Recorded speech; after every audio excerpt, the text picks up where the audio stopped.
I was going for a walk yesterday, and it really dawned on me how much God is a savage, right? Like, we always talk about God and Jesus in this way that is very, what's the word? I mean, it's like very proper, very like holy in all these things, because he is all of those things. But at the same time too, he's a savage and he's hysterical, and like the way that he does things it's insane, and it's insane in the craziest way possible. And so, you know, I've had people tell me I'm acting crazy and I'm acting insane, but it's like, no, I am crazy. I am insane in the best way possible. God made me that way.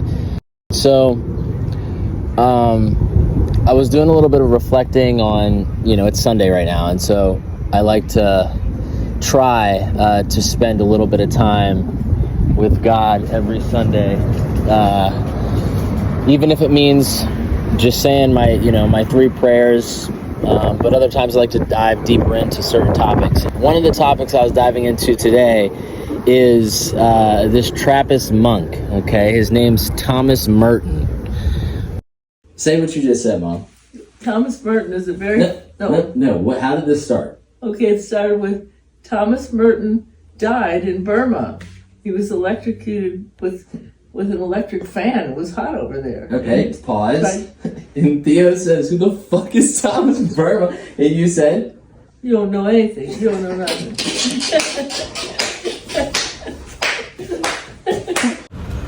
A real G. A real G. So today I'm looking into this Thomas Merton guy. He converted to Roman Catholic Church in like 1938, and so like I said, I grew up as Catholic. I went to Catholic school when I was younger, and over time, I was kind of like, I don't know what the heck it means to be Catholic. I feel like I'm more of like a Christian, and so that's kind of what I've built the basis of a lot of what I believe and how I move. However, I'm not like a diehard Christian. I've kind of figured out an alternative way and alternative ways to believe and love God, but at the same time have Christianity at the core.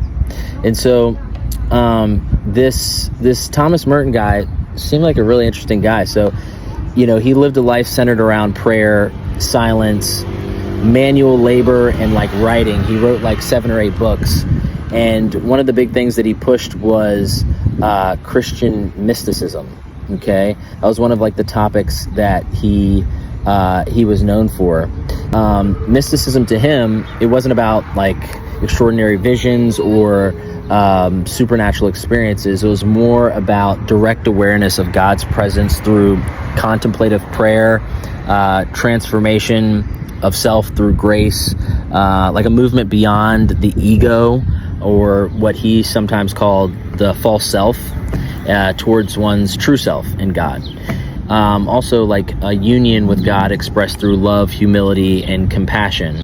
He also became like a pioneer of interfaith dialogue. He believed that Christians could learn from various different traditions, such as Zen and Tibetan Buddhism, without like abandoning Christianity faith, because the truth about life is like we're never going to know it all, right? We don't know it all, and certain beliefs that we buy into, they don't touch upon everything, right? There's things out there that can be explored, right? That can also be aligned with what we believe. I had no idea who the hell this guy was until my mom made it seem like I was crazy for not knowing who he was. But in reality, I don't think a lot of people know who he is. He passed away, but I don't think a lot of people know who he was. But he was a very influential Christian spiritual writer in the 20th century. So that's how people would know who he is. However, if you don't read, how would you know? So I don't read. And it's like, you know, he didn't talk. I don't think he talked about this. This is something I was thinking about as I was going for a walk. It's like, you know, in life, when we talk about God and Jesus and, you know, the Bible, it's always it feels strict. It feels like uptight. It feels like very serious. And there are elements to like God where it's like he's funny, like he's very funny, and he's like very creative, right? He's the ultimate creator. And so because he's the ultimate creator and he is the way that he is, think about it. Like, he's created everybody, right? He's created everything. He's created this crazy world that we live in, right? This crazy world that is part good and part evil, right? Part light and part dark. He's created this universe, right? And all the people in the universe to go about living their life how they feel and believe is the best way to live their life. Tell me that if you created all this, that means you're crazy. You're insane, right? And I like crazy and insane because I too am crazy and insane. And so as I have went through my process of connecting with God, it's allowed me to create in a very unusual way, it feels like. And so you know, I've gotten various different messages, intuitive messages and downloads and different things that over time that I feel that I should have acted on, but I didn't act on them. And so as I've become, you know, closer to God and more aligned, it's like, holy shit, I know what's going on now and I know how to move. Once again, you know, God's the ultimate creator and he's allowed us to be the creators of our lives, right? It's a truly beautiful thing when you have that light bulb moment and you're like, holy shit, this thing called life is a beautiful thing. We should never, ever, ever, ever, ever, ever take it for granted, right? And one of the big things is we got to learn from our mistakes, right? Because that's why the mistakes keep happening, right? You got to learn from your mistakes. You got to learn from, you know, others that have also paved the way. And so I say all this to say this is kind of like a precursor for some of the things that I want to talk about within this upcoming YouTube video I want to roll out.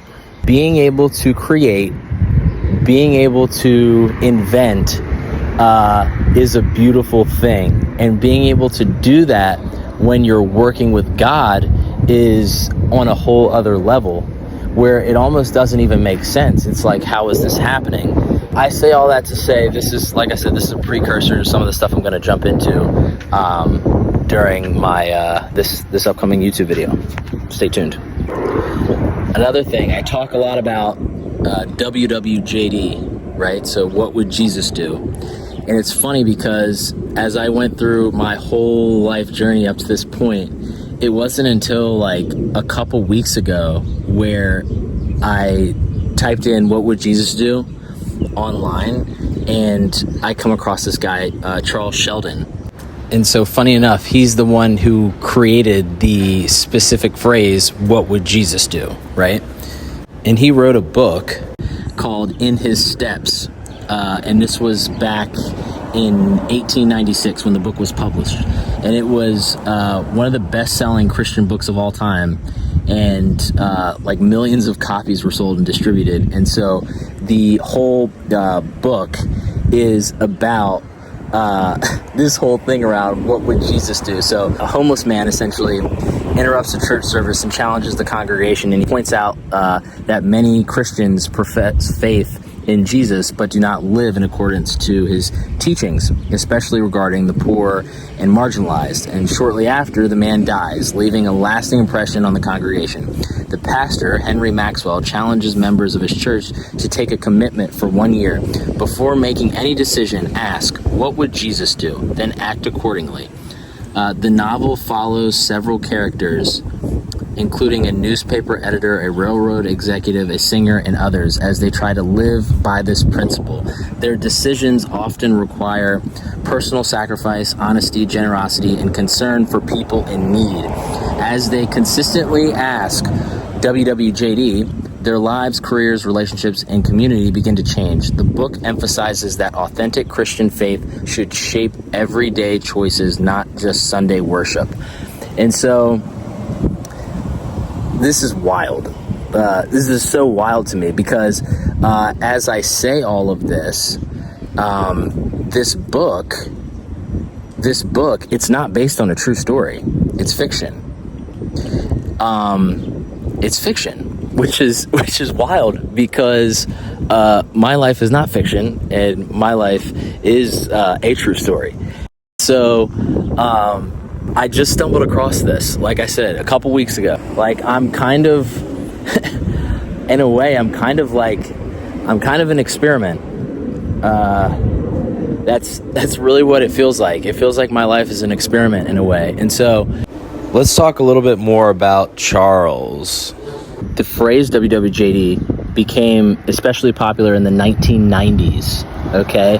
Appearing on bracelets, necklaces, t-shirts, and other items, right? And so I was born in 1992, right around the time that these bracelets and t-shirts and stuff became popular with that slogan, which is pretty cool.